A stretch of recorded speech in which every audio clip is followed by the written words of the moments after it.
Mi nombre es Denis Arcéndiga Bustamante y esta es mi traducción al español del podcast Secular Buddhism de Noah Rasheta. Vamos con el episodio 2.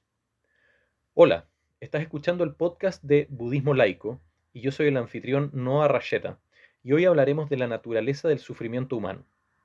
Antes de iniciar, me gustaría recordar a la audiencia de una cita del Dalai Lama Tenzin Gyatso, que dice que no trates de usar lo que aprendes del budismo para ser un budista.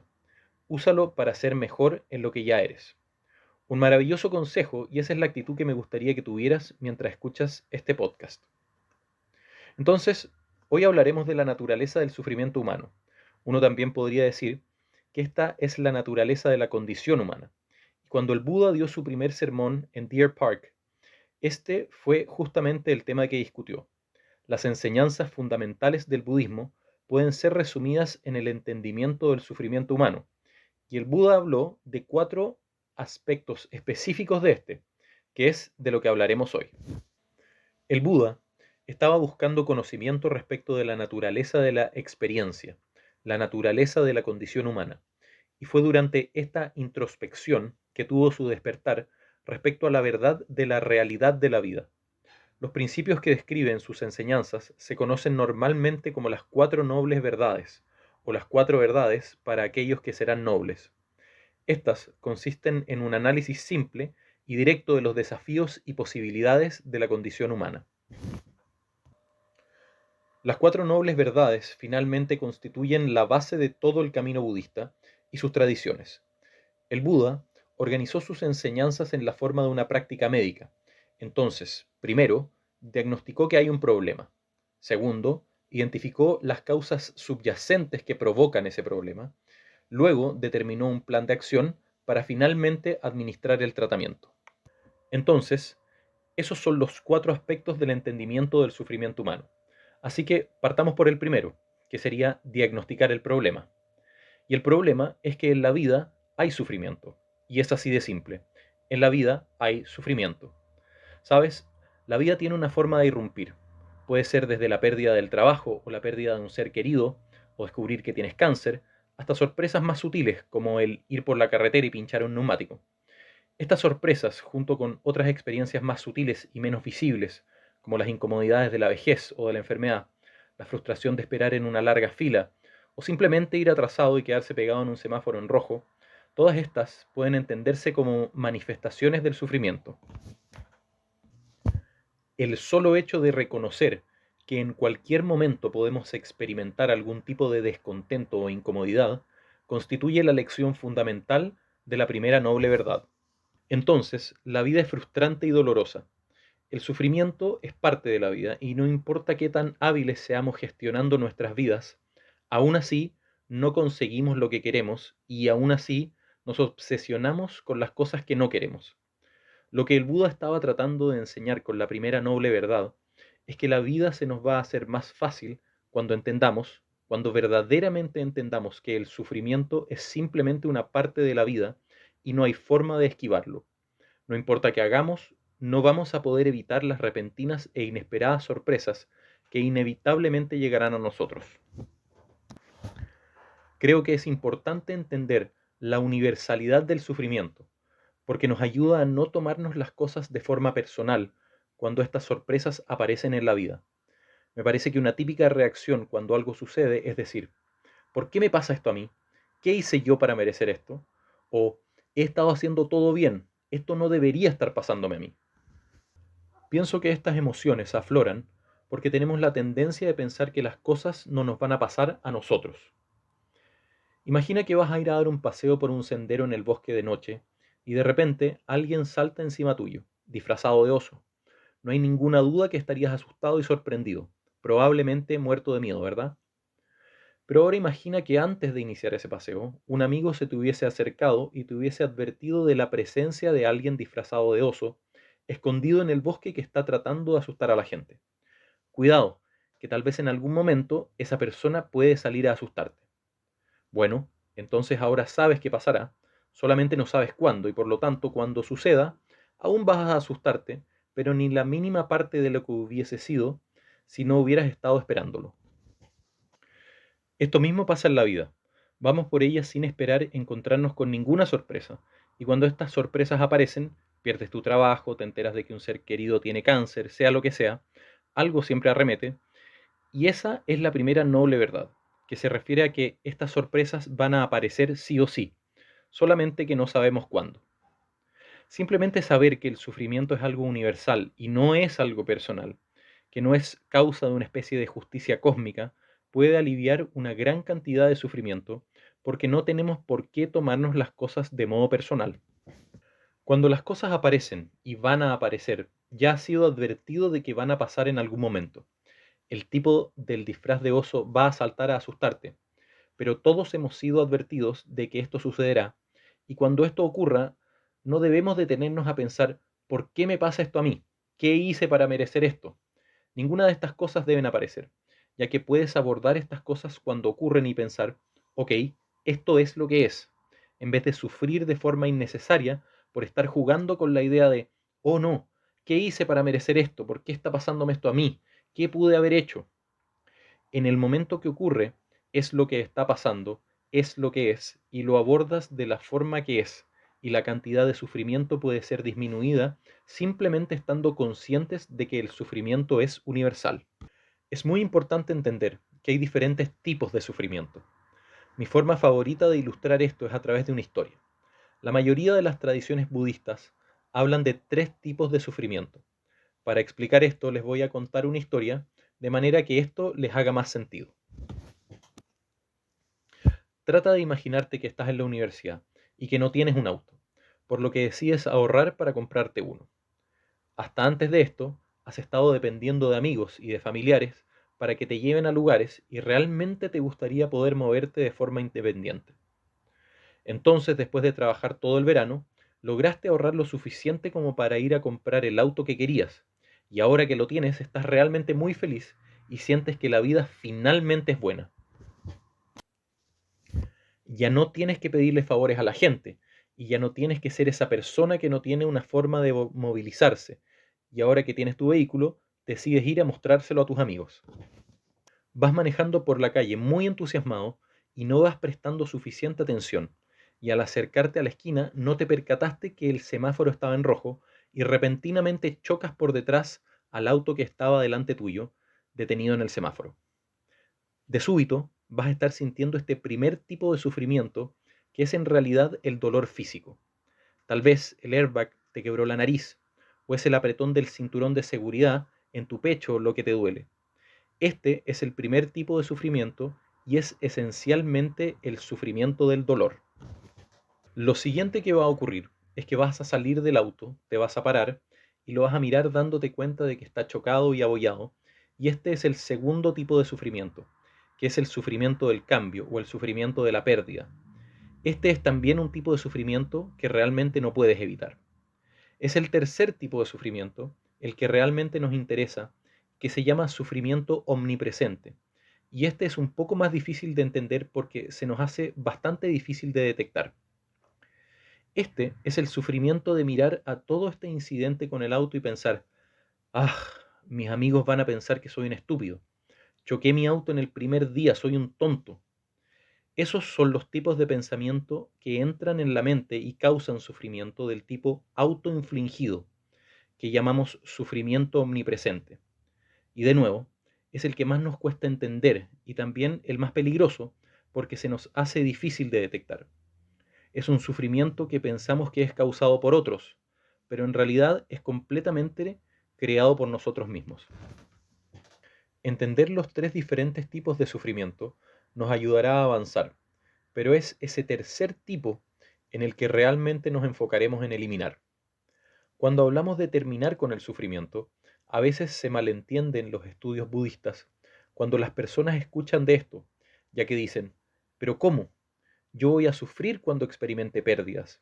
Si pierdo a un miembro de mi familia o si atropellan a mi mascota, ¿me dices que me siente ahí y que no sienta ningún tipo de dolor? Y la respuesta es no. Esa no es la idea de eliminar el sufrimiento. De lo que estamos hablando acá es determinar específicamente ese tercer tipo de sufrimiento. Los dos primeros no los puedes evitar y es muy importante que tengamos eso en claro. Pasemos ahora a la segunda noble verdad, que es la verdad de la causa del sufrimiento humano, que el Buda enseñó, y esto es esencialmente entender que la causa del sufrimiento no necesariamente reside en los eventos o en las circunstancias, sino en la forma en la que interpretamos nuestra experiencia. El sufrimiento emerge de anhelar que la vida sea distinta de lo que es, y eso es algo muy importante, ya que la definición del sufrimiento, desde el entendimiento budista, es que cuando anhelamos que la vida sea algo distinto de lo que es, vamos a experimentar sufrimiento. La vida es impermanente y el cambio es constante. Nos frustramos cuando pensamos que el mundo no funciona como nosotros pensamos que debería, y nuestras vidas no calzan con nuestras expectativas, y la única certeza en la vida es que ésta va a terminar. A la luz de un mundo cambiante, estos anhelos buscan un consuelo en algo que sea permanente y confiable, en un yo que esté en control de las cosas, en un significado mayor o en un destino. Pero la ironía de esta estrategia es que termina siendo la misma causa de lo que busca deshacer.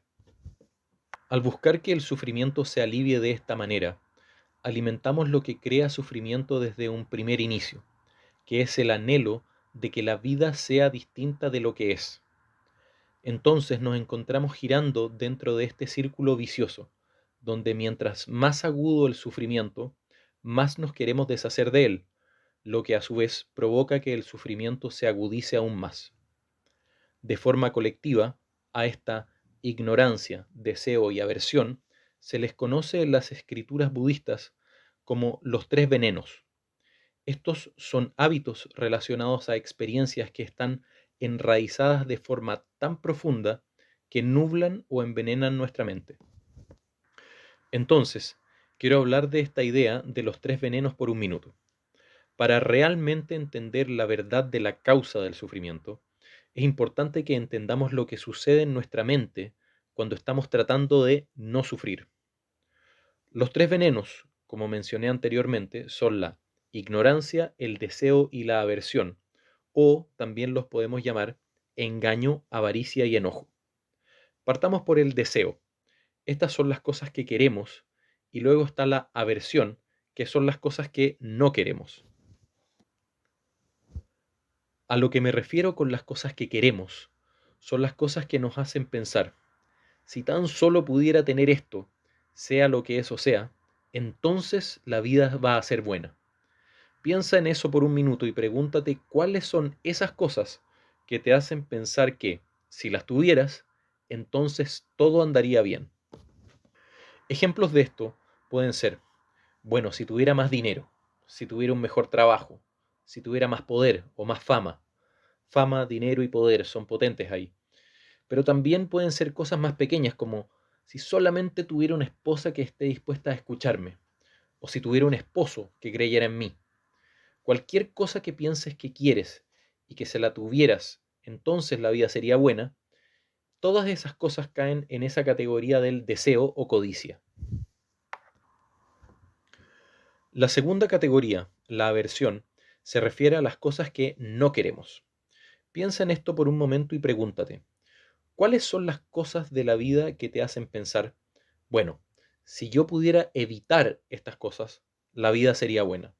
Por ejemplo, si yo pudiera evitar perder mi trabajo, si pudiera evitar enfermarme, si pudiera asegurarme de que nunca voy a tener cáncer como le pasó a mi abuela, o cualquier cosa que te haga pensar que si la evitaras, entonces la vida sería buena. Entonces, ahora tienes esta lista, las cosas que quieres y las cosas que no quieres. Y vivimos la vida de una forma en la que genuinamente pensamos que si tuviera esas cosas de la lista de cosas que quiero, la vida sería buena. O si pudiera evitar las cosas de la lista de lo que no quiero, la vida sería buena. Y eso es lo que nos lleva al tercer veneno, la ignorancia, que es la incapacidad de ver la verdad de las cosas, la incapacidad de ver las cosas como realmente son. La ignorancia es pensar que realmente hay cosas que si las pudiera tener, la vida sería buena, y que si las pudiera evitar, la vida sería buena. Es muy importante entender que no estamos solos en este sufrimiento. Todos lo experimentan y nadie es inmune, porque es una forma universal de ser. Entonces, la lección fundamental de la segunda noble verdad es reconocer que todas las condiciones están destinadas a cambiar, y así podemos abordar cada momento con un poco más de claridad y confianza, y nos podemos relajar respecto de esto, en vez de resistirnos y sofocarnos. Tenemos el potencial de mirar cada experiencia mientras ocurre y decirnos, ok, esto es lo que está pasando en este momento, y el próximo momento traerá otra experiencia, y el próximo otra experiencia, y así en adelante. Es solo cuando nos quedamos enganchados en anhelar que las cosas sean distintas de lo que son, que experimentamos sufrimiento. Un pensamiento que a veces aparece cuando hablamos de esta idea de que el sufrimiento emerge de anhelar que la vida sea distinta de lo que realmente es un pensamiento común que dice, pero ¿no es acaso algo bueno que queramos que las cosas sean distintas de lo que son? Eso es lo que trae cambio en el universo, en la sociedad y en nuestras familias. Y sí, eso es verdad, pero es muy importante entender que hay una gran diferencia entre pensar yo quiero que las cosas sean distintas de lo que son porque esa es la clave para mi felicidad versus yo quiero que las cosas sean distintas de lo que son porque quiero lograr que el mundo sea un lugar mejor. Esos son dos enfoques muy, pero muy distintos. Uno de los dos puede traer felicidad y cambio y el otro es una ilusión o es ignorancia. La idea de esto es lo que yo necesito que me va a hacer feliz a mí. Entonces, solo cambia eso y piensa en cuáles son las cosas que pueden hacer del mundo un lugar mejor. Y eso hace toda la diferencia en este enfoque de cómo entender el sufrimiento. Esta idea me recuerda de algo que Shantideva dijo alguna vez, que dice, todo el sufrimiento que hay en este mundo proviene de desear la felicidad para nosotros mismos. Toda la felicidad que hay en este mundo proviene de desear que otros sean felices. Ahora hablaremos de la tercera noble verdad, la verdad respecto de ponerle fin al sufrimiento o determinar el plan de acción para ello, como mencionamos al inicio. La idea acá es entender que la causa del sufrimiento puede ser eliminada, entender que todas las cosas son impermanentes y eliminar las ansias de satisfacción, eso es la iluminación. No es que el sufrimiento se termine, lo que puede terminar son las ansias. Entonces no eliminamos el sufrimiento, lo que eliminamos es la fijación que tenemos en lo que nos trae sufrimiento. Y eso lo logramos a través del mindfulness, que es algo que exploraremos en otro episodio. Pero la enseñanza esencial de esta tercera noble verdad es que las ideas preconcebidas que tenemos sobre nosotros mismos, los demás y sobre cualquier experiencia pueden ser desaprendidas. Acá es cuando me gusta mencionar otra cita que dice, cuando nos tomamos el tiempo de mirar la forma en la que vemos las cosas, la forma en la que vemos las cosas cambia. Y eso es algo de lo que estaremos hablando en futuros episodios. Y esa es una de las grandes ideas detrás del budismo laico en general, que es que queremos tomarnos el tiempo para realmente entender cómo vemos las cosas, porque así es como cambia nuestra forma de ver las cosas. Las cosas no cambian. Lo que pasa es que cuando observamos nuestra forma de ver las cosas, nuestra forma de ver las cosas cambia. Entonces, la cuarta noble verdad es la verdad del camino que nos libera del sufrimiento, o la aplicación del tratamiento, como dijimos al inicio de este episodio. Esta cuarta noble verdad nos enseña que para poner fin al sufrimiento, necesitamos ver más allá de los hábitos dualistas de la percepción y las ilusiones que los generan, no combatiéndolos o reprimiéndolos, sino que aceptándolos y explorándolos. Para esto hay un camino, una vía para poner fin a las causas del sufrimiento que ya sabemos que son el anhelo o las ansias, y para eso debemos abandonar nuestras expectativas de cómo las cosas deberían ser y debemos empezar a desarrollar la conciencia de cómo las cosas en verdad son. Este es un concepto importante en budismo. Está esta idea de que la vida es como es, pero también está la historia que nosotros nos creamos de cómo es la vida y de cómo son las cosas. Lo que tratamos de hacer es salir de este modo en el que nos creamos historias de cómo son las cosas, para empezar a ver las cosas simplemente como son. La clave es tener una perspectiva apropiada. Considera que quizá la razón por la que nos seguimos enredando en estas cosas no es que no podamos ver las cosas como realmente son, sino que quizá es que nos vemos a nosotros mismos de una forma distinta de la que realmente somos. Por ejemplo, podríamos estar viéndonos como unas estacas circulares tratando de encajar en unos agujeros circulares, completamente inconscientes de que en realidad somos estacas cuadradas. Creemos que la manera en la que vemos las cosas es como las cosas realmente son, pero de nuevo, cuando nos tomamos el tiempo de mirar el cómo vemos las cosas, la forma en la que vemos las cosas cambia. Por eso es tan importante mirar con cuidado y dedicación el cómo vemos las cosas. Y eso lo logramos a través de la meditación y el mindfulness, que son cosas que discutiremos más adelante. Y el camino específico, algo que se conoce en budismo como el noble camino óctuple, es algo que también discutiremos en el próximo episodio. Pero respecto de este episodio, el mensaje clave que me gustaría que se llevaran de esta discusión es el entendimiento de que el sufrimiento viene de querer que la vida sea distinta de lo que realmente es. Y vamos a explorar esto con más profundidad en próximos episodios. Espero que esto haya resonado en ti y te haya hecho sentido. Estas son las enseñanzas esenciales del budismo, conocidas como las 4 nobles verdades. Y es desde acá que se empieza a construir la base para lograr cambiar nuestra percepción de la realidad. Y cuando logramos eso, es que alcanzamos la iluminación o el despertar. Esto es otro malentendido respecto del budismo. Esta idea de que el despertar o la iluminación son estos conceptos místicos cuando en realidad no lo son. Iluminación es simplemente lograr ver las cosas como realmente son, dejando de estar atrapados en la historia que nos creamos de cómo son las cosas. Es así de simple. Bueno, espero que hayan disfrutado este episodio y espero poder discutir algunos temas adicionales juntos en futuros capítulos. Muchas gracias y hasta la próxima.